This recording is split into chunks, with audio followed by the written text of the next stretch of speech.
Thank you for joining me today. I'm going to discuss 4 common types of wounds that you'll see in the clinical setting and compare those and contrast those so you can tell the difference. First off, I'll discuss venous ulcers versus arterial ulcers.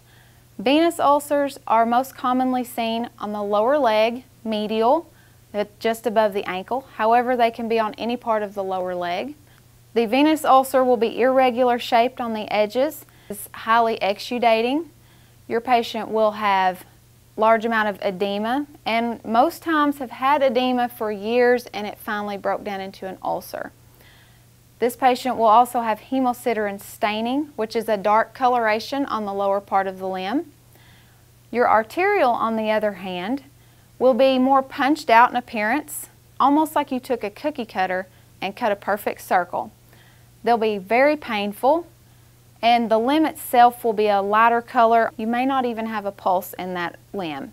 Next, I'm going to discuss the difference between a diabetic ulcer and a pressure ulcer. Pressure ulcers are staged, and diabetic ulcers use the Wagner grading scale. There's a huge difference there. You want to make sure and differentiate when you stage or grade.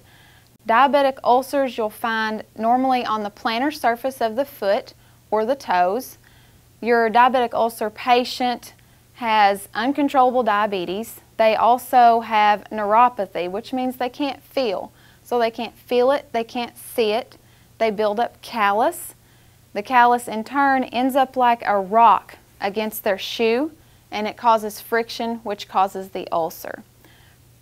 Your pressure ulcer is going to be on any bony prominence.